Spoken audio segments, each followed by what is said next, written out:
فؤاد المؤمن الصبي ذاب الحب لم يسبي فؤاد المؤمن الصبي فوا أسفا على القلب لأن الزيف قد غشاه فوا أسفا على القلب لأن الزيف قد غشاه حياتي محمد رسول الله والذين معه أشداء على الكفار رحماء بينهم تراهم ركعا. Mohammed est le messager d'Allah et ceux qui sont avec lui sont durs envers les mécréants, miséricordieux entre eux. Tu les vois inclinés. Écoutez l'histoire des compagnons, votre nouvelle émission sur Radio Nour avec l'imam Aboubakar Sidiki Sangari tous les samedis à 11h. L'histoire des compagnons, la vie et le vécu des frères de l'envoyé d'Allah sallallahu alayhi wa sallam sur Radio Nour. تراهم ركعا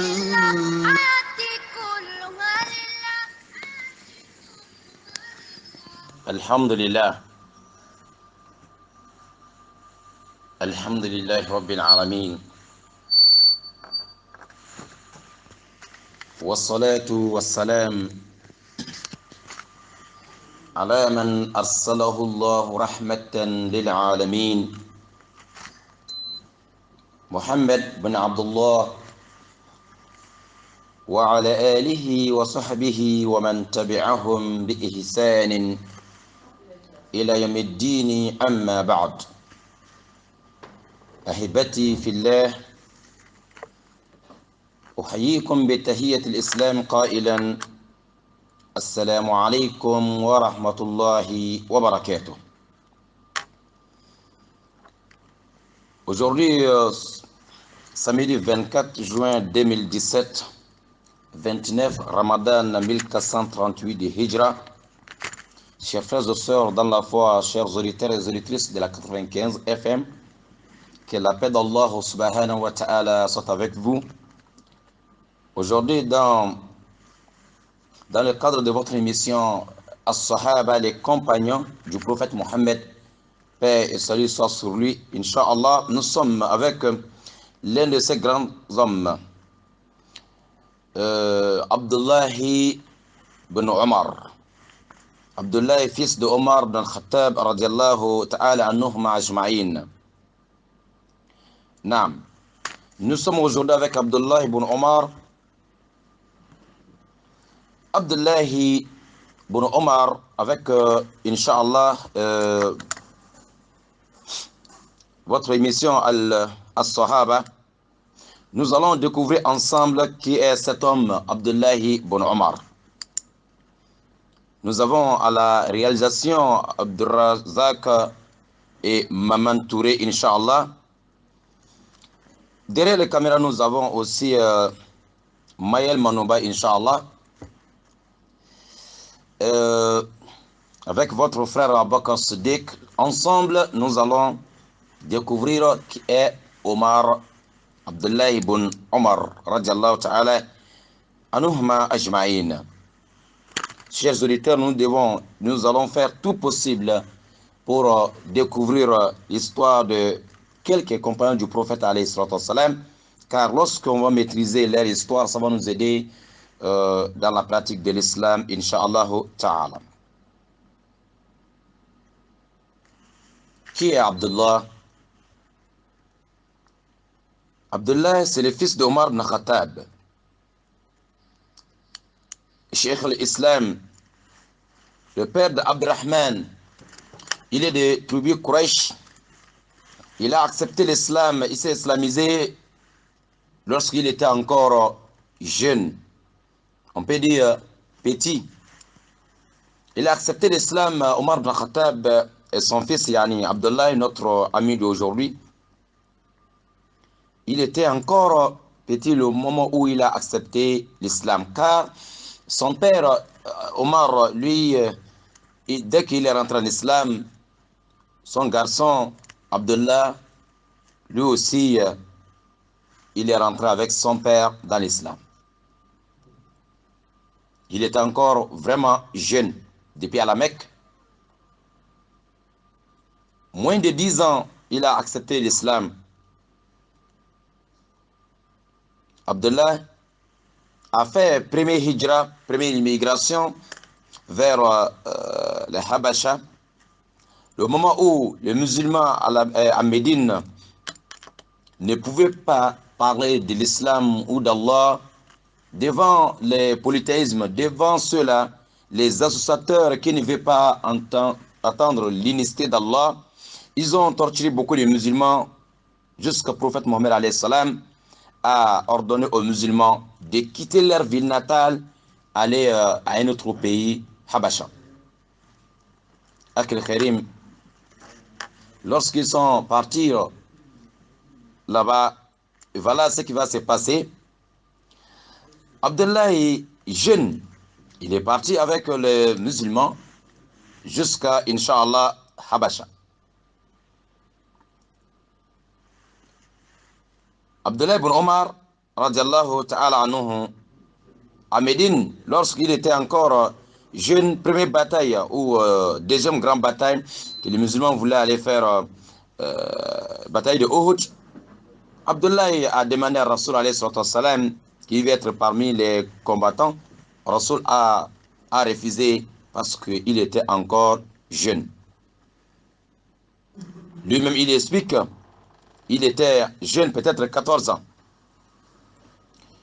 Abdullah ibn Omar, il était là les jours de qu'on appelle Bay'at Tahta Shajara. Il était là. Et pareillement, Abdullah ibn Omar, radiallahu ta'ala anhuma ajma'in, lui-même, il a expliqué que le jour de Uhud, il avait 14 ans, Rasul a refusé. Mais le jour de Khandak, Rasul a accepté qu'il soit parmi les combattants. Il avait 15 ans à ce jour-là. Le fils de Omar, Abdullah, il a aimé d'être parmi les combattants parce qu'il connaît la récompense qui est dedans. Son père, il est parmi les champions. Dans l'islam, tout le monde connaît son père, Omar ibn Khattab. Oui, il est encore jeune, mais il connaît les valeurs de se battre pour la cause de l'islam. Naam. Rasul alayhi salatu wassalam, lorsqu'il a vu Omar, Abdullah ibn Omar, qu'il a aimé d'être parmi les combattants pour défendre la cause de l'islam, et encore beaucoup de jeunes, ce qui va se passer, Rasul a dit, comme vous êtes des jeunes, donc vous allez assurer la sécurité des femmes et les enfants, la famille. Donc Abdullah ibn Omar et quelques jeunes à son âge, si on part au combat, donc ceux-là sont à côté des femmes et des enfants pour sécuriser peut-être et encore pour surveiller aussi les affaires des autres. C'est une façon de lui entraîner la responsabilité. Abdullah ibn Omar a assisté les batailles toutes les batailles avec Rasoul jusqu'à dernier jour de Rasoul. Et après Rasoul, il était là les jours de Yarmouk et les jours de Misra, Égypte. Il était parmi ceux-là qui ont amené l'islam en Égypte et en Afrique. Oui. Les historiens en islam, ils ont dit que fils de Omar Abdullah, il est parti en Cham et en Syrie et Irak et Basra et jusqu'à chez les Perses pour faire avancer l'islam. Il était parmi ceux-là qui ont copié le prophète alayhi salatu wassalam. Rasoul, c'était un modèle palpable pour Abdullah ibn Omar. C'est quelqu'un, on peut dire, il vient en première position. Ceux-là qui ont suivi la sunna, la tradition du prophète Mohammed alayhi salatu wassalam. Il a suivi Rasoul. Façon, le mouvement, façon de parler, façon de se comporter. Omar a copié tout de Rasoul. Abdullah a copié tout de Rasoul alayhi salatu wassalam. Et il y a des moments, les gens pensaient même qu'il est devenu fou. Tellement tout ce que Rasoul faisait, Abdullah ibn Omar a essayé de copier tout les traces, les comportements, les caractères de Rasoul alayhi salatu wassalam, jusqu'à il y a des moments, tu penses qu'il est devenu fou. Abdullah ibn Omar, radiallahu ta'ala anhu, jusqu'à il y avait un arbre. Car Rasoul alayhi salatu wassalam, une fois, au cours de l'un de ses voyages, Rasoul alayhi salatu wassalam s'est reposé sur l'ombre d'un arbre. Abdullah, il faisait quoi? Même après le décès de Rasoul, Abdullah, il partait avec de l'eau, allait verser, arroser cet arbre pour ne pas que l'arbre là-bas devenir, pour ne pas que l'arbre va tomber un jour. C'est-à-dire, il a essayé, chaque fois qu'il passe là-bas, il verse l'eau en bas de cet arbre, lui-même il vient se reposer là-bas parce que Rasoul est passé là-bas un jour. C'est quelqu'un qui a aimé Yani Rasoul et ses comportements et ses paroles. Lui-même, Abdullah ibn Omar, il a dit que Rasoul a dit sallallahu alayhi wa sallam, لو تركنا هذا الباب للنساء قال نافع فلم يدخل منه ابن عمر حتى مات. Un jour, Rasoul alayhi wa sallam, il a dit, même si on avait laissé cette porte-là pour les femmes, c'est-à-dire dans la mosquée, il y a une porte que Rasoul a dit un jour, même si on pouvait laisser cette porte-là pour les femmes. Dès que Omar, Abdullah ibn Omar a entendu cette parole de la bouche de Rasoul alayhi wa sallam, jusqu'à sa mort, il n'a jamais passé par cette porte. Pourtant, Rasoul n'a pas obligé. Il a dit, si on pouvait faire ça. Lui, il a obéi jusqu'à sa mort. Il n'a pas passé par là-bas. Abdullah ibn Omar, c'est quelqu'un. Qasim bin Mohammed al-Umri, il a dit que moi, je n'ai jamais entendu fils de Omar, Abdullah, parle du prophète Mohammed alayhi salam sans pleurer. Chaque fois que Abdullah parlait du prophète alayhi salam, et tu vois l'âme coule, il pleure parce que s'il veut parler du prophète Mohammed sallallahu alayhi wa sallam. Abdullah ibn Omar radiallahu ta'ala anhu, et c'est quelqu'un qui n'a jamais ajouté un seul mot ou diminué un seul mot de la parole du prophète Mohammed alayhi salatu wassalam. Comme Abu Ja'far al-Bakr, il nous dit que fils de Omar ibn Khattab, إذا سمع من الرسول الله صلى الله عليه وسلم حديثا لا يزيد ولا ينقص ولم يكن أحد في ذلك مثله. Et cet homme, Abdullah ibn Omar, lorsqu'il entend l'un des hadiths de Rasoul alayhi salam, il fait tout possible de ne pas ajouter ou diminuer un mot. Il était numéro 1 pour ça. Akhir Karim, lorsque Abdullah ibn Omar il monte sur les montagnes de Safa ou Marwa, il disait à Allah, il dit Allah, fais-moi parmi ceux-là qui vont te aimer et qui vont aimer aussi les malaïkas, les anges, et ceux-là aussi qui vont aimer tes messagers. Et il faut me faciliter aussi d'aimer les hommes pieux. Encore, Allah, je te demande de faire en sorte que les anges, ils vont aimer et encore être messagers. Je demande aussi ton amour, Allah, je veux que tu m'aimes aussi. Il faisait cette dua là sur les montagnes de Safa et Marwa au cours des pèlerinages et les Umrah. Naam, fils d'Abdullah, Omar, Abdullah ibn Omar, c'est quelqu'un, à l'époque de Rasoul alayhi salam, si quelqu'un fait un rêve, il vient dire à Rasoul alayhi salam, j'ai vu tel rêve, j'ai fait comme ça tel rêve dans la nuit. Rasoul explique à tout le monde. Mais Abdullah ibn Omar, il disait tous les jours, ah, moi aussi je vais rêver, je vais voir quelque chose dans les rêves, et puis je vais expliquer au prophète, il va m'expliquer.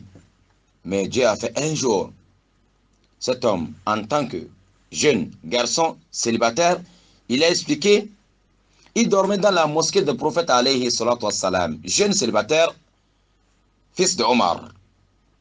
Un jour, il a vu dans les rêves, il y a des anges qu'ils ont venu lui se lever, on a mené Abdullah dans le feu de l'enfer. Il a vu le feu de l'enfer et il a vu beaucoup de gens dans l'enfer, que les gens aussi que lui, il connaissait déjà. Voilà ce qui va se passer. Il a commencé dans les rêves à demander la protection d'Allah contre le feu de l'enfer. Il disait, A'udhu billahi minan nar. Allah, je demande la protection d'Allah contre le feu de l'enfer. Automatiquement, il y a un autre ange, Malak, qui est venu dire fils de Omar Abdullah, il dit, Ya Abdullah, faut pas avoir peur. Faut pas avoir peur. Et dès qu'il s'est réveillé, il a expliqué ça au prophète Mohammed alayhi salam. Dans un riwaya, Rasul a dit, Inna Abdullah rajulun salih. Et Abdullah, il est parmi les hommes pieux. C'est un homme bien. Un autre riwaya, Rasul dit, sallallahu alayhi wa sallam, Abdullah, comme il était jeune, il a expliqué d'abord les rêves là qui à sa sœur Hafsa, yani sa grande sœur, qui était aussi l'épouse du prophète Mohammed alayhi salam, l'un de nos mamans. Il a expliqué ça à sa grande sœur Hafsa. Hafsa aussi a expliqué à Rasoul les rêves de son petit frère. Rasoul dit, même si Abdullah pouvait prier, faire beaucoup de nafila dans la nuit. Dès qu'il a entendu ça, Abdullah jusqu'à sa mort, il dormait peu de temps dans la nuit. Toute la nuit, Abdullah il était debout pour faire des nafila, parce que, à cause des rêves qu'il a fait, à cause des conseils que Rasoul a donné, sallallahu alayhi wa sallam. Oui, c'est quelqu'un. Le Nafi dit que les gens. Quelqu'un est venu demander un jour les autres compagnons comment l'adoration d'Abdullah ibn Omar. Il faisait comment l'adoration, les jeûnes surrogatoires ou la prière surrogatoire.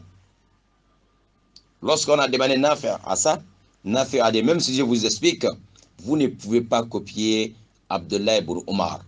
Car c'est quelqu'un, ce qu'il faisait la nuit, il pouvait faire 5 prières, c'est-à-dire, il fait les ablutions, il vient faire les nawafil, après il va aller dormir un peu. Après il se réveille, aller faire les ablutions, il refait encore des nawafil, il pouvait faire comme ça 5 ou 4 fois par jour, tous les jours. Et dans tout ça, à chaque fois qu'il finit de faire le nawafil, alors il est avec aussi le Coran. Abdullah ibn Omar, ce n'est pas quelqu'un qui faisait les jeûnes dans le voyage. Il ne jeûnait pas dans le voyage. Abdullah ibn Omar, c'est quelqu'un, lorsqu'il manque la prière de Jama'a, la prière d'Isha, s'il manque ça avec les Jama'a, et pour rattraper la récompense, il fait toute la nuit debout, prier les nawafil pour Allah, parce qu'il n'a pas gagné la récompense de Jama'a, il faut rattraper ça. Subhanallah. Nafi nous dit que fils de Omar, yani Abdullah, il priait toute la nuit. Si il prie comme ça, un moment il demande à Nafi, est-ce que il fait quelle heure déjà? Est-ce que nous sommes déjà arrivés vers l'autre? L'autre dit non, il y a encore un peu de temps. Il retourne encore sur la natte, continue à faire sa prière. Jusqu'à ce qu'il sent que l'aide de la prière de Souba arrive, il s'arrête, il fait beaucoup d'astaghfirullah, demande beaucoup de pardon à Allah. C'est comme ça toute la nuit et tous les jours pour Abdullah ibn Omar. Naam, celui Abdullah, fils de Omar ibn Khattab, tout le monde connaît son père. Mais regardez, Omar ibn Khattab, c'est le père d'Abdullah. Omar ibn Khattab, c'est le deuxième grand successeur du prophète Mohammed alayhi salam, le premier prince des croyants. Omar, le père d'Abdullah, que Rasoul a dit plusieurs fois qu'il est parmi les habitants du paradis. Vous savez, son père, Omar, lui, si le Satan voit Omar en train de passer par tel coin, Satan prend un autre chemin. Mais avec tout ça là, voilà son fils Abdullah, il n'a pas dit que mon père, il est comme ça, moi je ne dois pas me fatiguer encore. Il faisait quoi? Comme on voit beaucoup de personnes, beaucoup de gens aujourd'hui qui se disent, nous sommes des descendants d'Al-Hussein, nous sommes des descendants d'Al-Hassan. Donc même si on ne prie pas beaucoup, nous sommes des descendants de tel wali, nous sommes des descendants de tel imam, nous sommes des descendants de tel cheikh. Alors, mon père était imam, mon grand-père, il avait mémorisé le Coran. Même si je ne fais pas ça, même si je fais ça, mon grand-père est là, mon wali est là. Je suis des descendants de telle famille et ça suffit. Ces gens-là, ils ne prient pas bien. Ils ne gênent pas. Ils ne laissent pas les péchés en disant que mon parent, mon père, mon grand-père, mon wali, mon cheikh. J'ai un cadeau pour ceux-là. Écoutez d'abord le prophète Mohammed alayhi salam. Ces gens-là, ils ne laissent pas les péchés en disant qu'ils ont des grands-parents qui ont mémorisé le Coran. Et ils sont en train de combattre la religion d'Allah subhanahu wa ta'ala avec ces gens des attitudes, des comportements. Le cadeau que je vais donner à ceux-là, prophète Mohammed alayhi salam, écoutez ce qu'il va dire à sa fille bien-aimée Fatima radhiyallahu ta'ala anha. Le prophète dit quoi à Fatima, sa fille? L'unique enfant qui restait après Rasoul alayhi salam, Fatima, qui est décédé aussi 6 mois après le décès de Rasoul sallallahu alayhi wa sallam. Rasoul disait à Fatima, il dit à Fatima, anqizi nafsik minan nar fa inni la amlik lakum min Allahi shay'a. Lorsque le prophète dit à sa fille Fatima, ya Fatima, protège ta propre personne des feux de l'enfer, parce que moi, Mohammed, je ne peux rien faire pour vous au jour du jugement dernier. C'est pas moi qui va te sauver. À chacun de vous de chercher à sauver sa propre personne, protéger sa propre personne en faisant des biens, en s'éloignant aussi des mal. C'est Rasoul, meilleure créature d'Allah, dernier prophète d'Allah, première personne qui va rentrer dans le paradis avant les autres prophètes. Si il dit comme ça à sa fille, combien de fois nous, on dit mon père était l'imam de notre village, je ne dois plus écouter quelqu'un. Mon grand-père, celui qui était maison de notre mosquée, je ne dois plus écouter quelqu'un. Même si je ne fais pas beaucoup de prières, je suis derrière un wali. Notre cheikh a dit comme ça. Notre grand-parent a dit comme ça. Je suis des descendants d'Al-Hassan ou Al-Hussein. Écoutez ce que le prophète dit à sa fille Fatima bien-aimée. Subhanallah. Il dit Fatima, fais tout possible pour préserver ta propre personne des feux de l'enfer. Alors, ce que tu vas faire, ce que tu vas trouver devant toi là-bas. Ce que mon père a fait, il va gagner ça devant Allah. Ce que je fais, je vais gagner ça auprès d'Allah. Ce n'est pas le travail de père de quelqu'un qu'on va prendre pour donner à l'enfant. Non. À chacun de se battre pour protéger sa propre personne des feux de l'enfer. Comme on dit, le salut est personnel. Ce qui est demandé à chacun de nous de faire tout possible de s'approcher d'Allah subhanahu wa ta'ala en faisant le bien et de s'éloigner de tout ce que Allah le Très-Haut a interdit. Chercher à protéger sa propre personne des feux de l'enfer. Chercher la miséricorde d'Allah et son paradis. Non. Abdullah ibn Omar, il n'a pas dit que mon père Omar est comme ça. Il faisait tout pour lui. Parce que c'est ce que son père a fait. Ce qu'Omar a fait, c'est pour Omar. Mais ce que lui, Abdullah, il va faire, ça sera pour lui. C'est quelqu'un, chaque fois qu'il va rentrer là où il faisait ses prières la nuit, il commence à pleurer comme un oiseau. Quand tu vois Abdullah, tu le vois mouillé avec des sueurs, avec des larmes. On dirait un oiseau mouillé avec la pluie. Subhanallah. Il s'est fait petit devant Allah. Et ses habits sont mouillés des larmes. Naam. Il était comme son père. Il avait la crainte d'Allah subhanahu wa ta'ala. En public comme en privé, il avait la crainte d'Allah subhanahu wa ta'ala. Akhir Karim.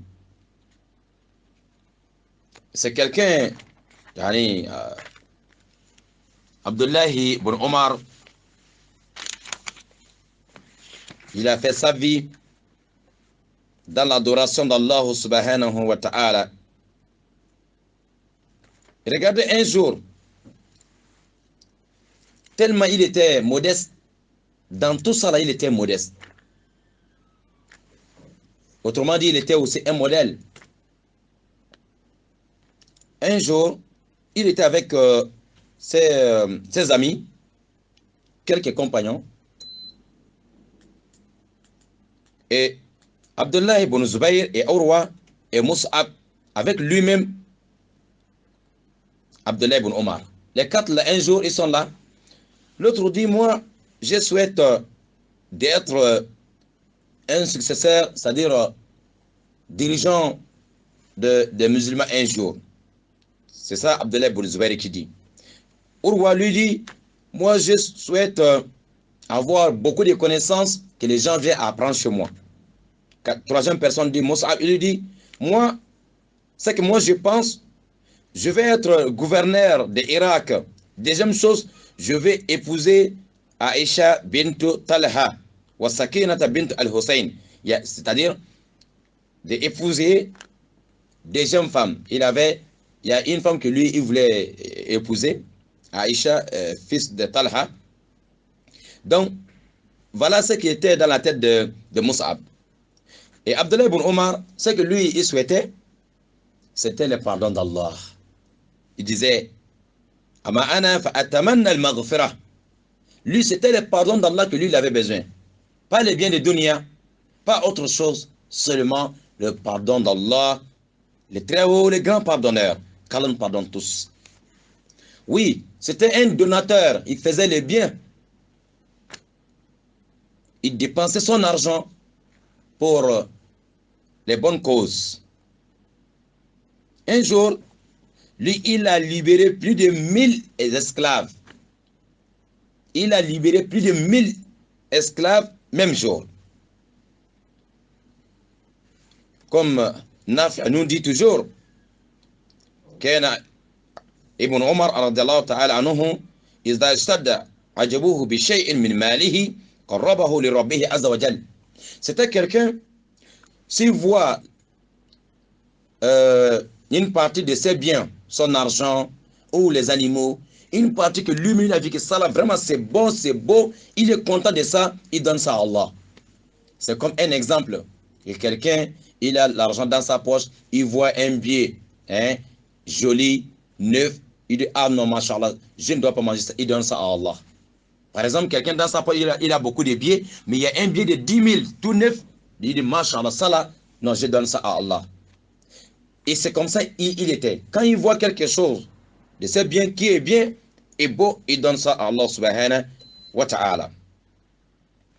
Tellement que Omar, parmi ses esclaves, s'il voit l'un de ses esclaves qui fait beaucoup d'adoration pour Allah subhanahu wa ta'ala, qui respecte les règles de l'islam, si Omar voit ça parmi ses esclaves, il voit ses comportements sur l'un de ses esclaves, il libère la personne, il donne la liberté, il donne à la personne sa liberté. Il dit, tu es libre parce que je vois vraiment que tu adores Allah beaucoup. Donc, ces esclaves, ils ont compris ça. Il y a d'autres qui faisaient comment? S'ils ont besoin de la liberté, ils vont s'approcher de la mosquée. Tous les jours, ils sont dans la mosquée. Tout ce qui est bien dans l'islam, ils vont essayer de faire beaucoup de bien. Si Omar voit ça, Omar dit, tu es libre. À partir d'aujourd'hui, je te donne ta liberté. Les gens sont venus dire à Omar, ya Omar, tes esclaves en train de te tromper.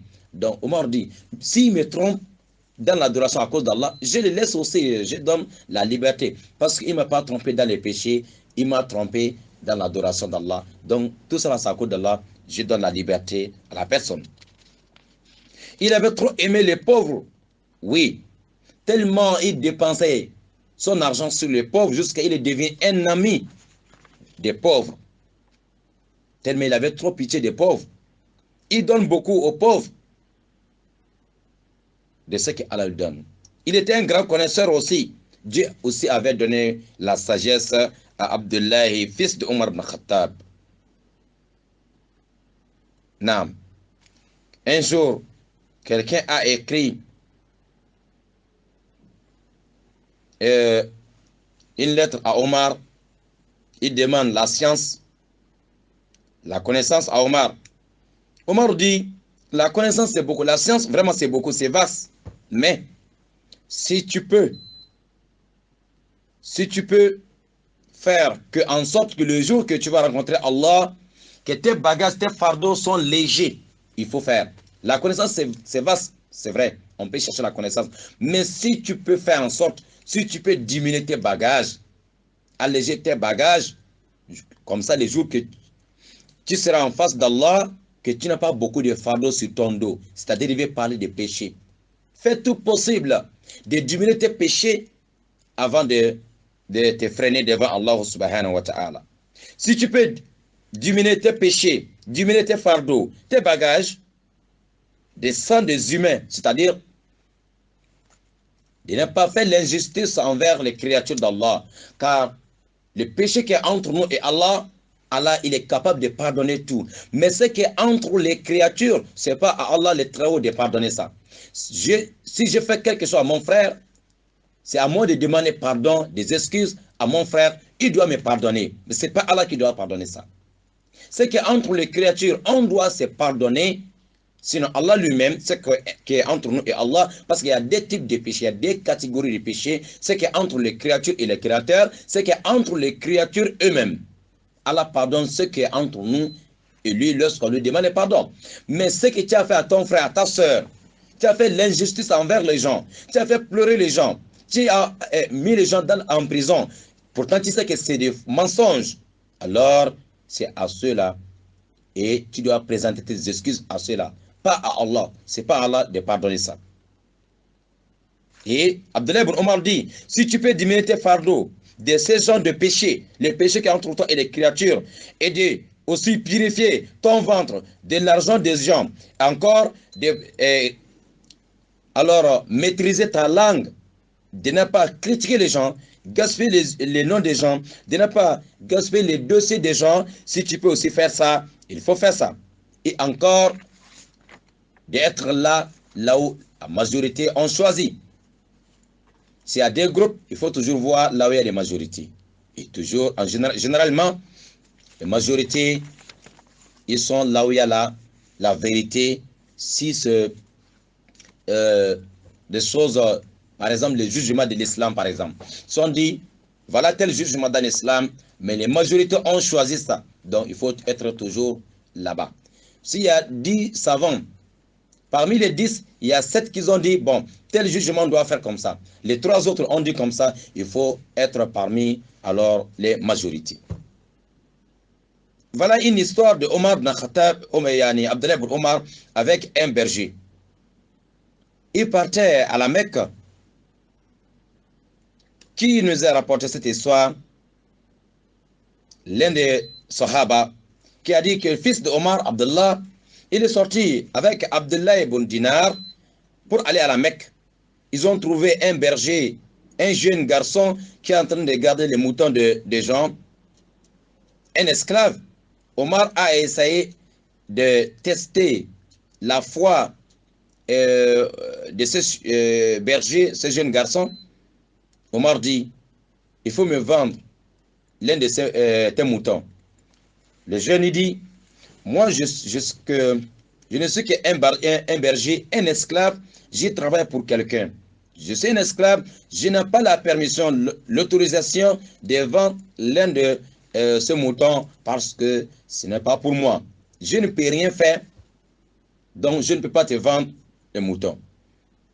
Abdullah ibn Omar dit, il faut dire, tu me vends ça, mais tu vas aller dire à ton maître que les lions, les animaux, ils ont bouffé l'un des moutons. Comme ça, ton maître ne peut pas savoir.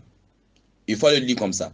C'est là le berger dit à Omar, alaysa Allahu bi shahidin kayfa akhunu al-amanata wa abi'aha lak ayna Allah ya sayyid. Le berger dit Omar, oui, je ne vais pas aller mentir devant mon maître, mais Allah est témoin de ce que j'ai fait. Ce que je vais faire, est-ce que Allah ne nous voit pas? Allah n'est pas témoin de ce que j'ai fait? Il a dit à Omar, comment je vais trahir la confiance que mon maître m'a confiée? Il m'a confié ces moutons à les garder, mais pas pour vendre. Je ne peux pas le trahir. Allah est où?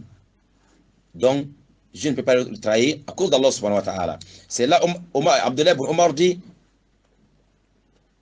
il dit au berger, Allah est où? Le berger commence à pleurer. Subhanallah. C'est là Abdullah aussi, lui aussi, il a commencé à pleurer. Il est parti acheter le berger là, chez son maître. Encore, lorsqu'il a acheté, il a donné sa liberté. Il a libéré à cause d'Allah subhanahu wa ta'ala. Tous les moutons aussi qu'il gardait pour son maître, Abdullah aussi a acheté tous les moutons ancien maître de berger. Encore, il donne tout ça, la cadeau, gratuitement à cet enfant. Imaginez. Parce que l'enfant, il était véridique. Il avait la crainte d'Allah. Sinon, il pouvait, Omar a seulement testé de lui vendre un seul mouton. Mais il a trouvé que l'enfant là, wallahi, c'est un homme de Dieu. Quelqu'un qui a la foi. Omar a acheté l'enfant. Il est devenu noble. Encore, tous les moutons là, est devenu aussi pour lui. Masha'Allah ta'ala. Voilà ce que Omar, yani Abdullah ibn Omar, il faisait ça. On a proposé à Abdullah ibn Omar d'être le gouverneur des musulmans. Plusieurs fois, il a refusé. On a demandé plusieurs fois d'être le juge pour juger entre les musulmans. Il a refusé. Quelqu'un, il avait la crainte d'Allah subhanahu wa ta'ala. Même Ousmane ibn Affan, lorsqu'il est venu au pouvoir, il a proposé beaucoup de choses à Abdullah, mais il n'a pas accepté.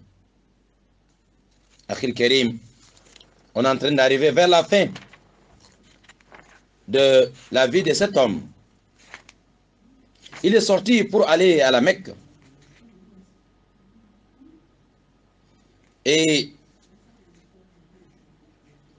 vous savez, Al-Hajjaj, le savant connaît qui est Al-Hajjaj. Lorsque Abdullah ibn Omar, il a vu Al-Hajjaj en train de faire le khutbah, il est parti envers lui. Il dit, Ya Adou Allah, l'ennemi d'Allah, pourquoi tu as permis dans la maison d'Allah ce qu'Allah a interdit? Tu as amené les armes à la Mecque, dans la maison d'Allah, pourtant ça là c'est interdit. Toi tu es un ennemi d'Allah. Al-Hajjaj, tout le monde connaît qui est cet homme-là. Tu veux détruire la maison d'Allah? C'est là.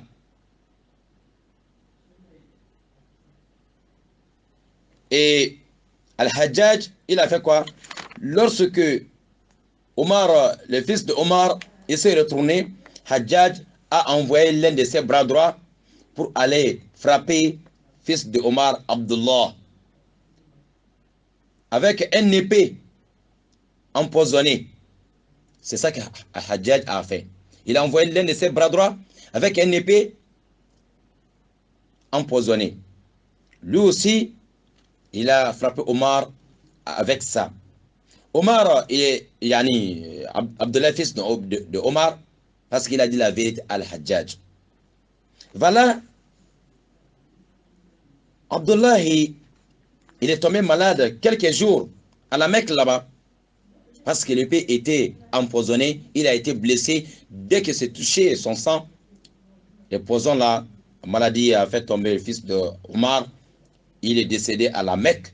Il a été aussi enterré à la Mecque. Et Hajjaj, lorsque Hajjaj est venu pour lui rendre visite en tant que si quelqu'un est malade, tu vas lui saluer. Hajjaj est venu pour lui saluer, il était malade.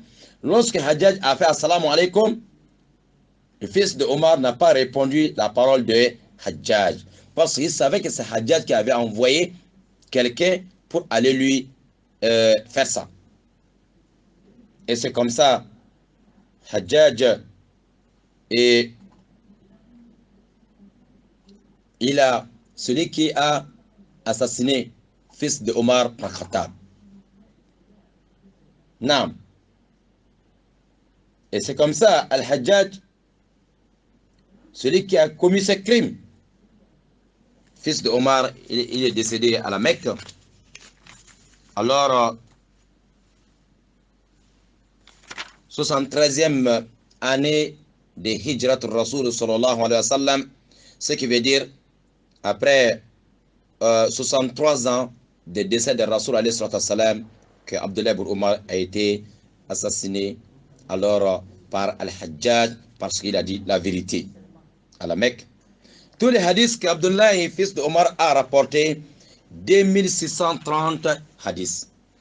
2630 hadiths, c'est ça qu'il a rapporté. Radiallahu ta'ala anhum wa ani sahabati ajma'in, insha'Allah ta'ala. Voilà quelques mots sur la vie de cet homme, ce grand homme, fils de Omar ibn Khattab, Abdullah ibn Omar, radiallahu anhu ajma'in, wa ani sahaba. Chers frères, chers auditeurs, inch'Allah, nous allons stopper la première partie ici.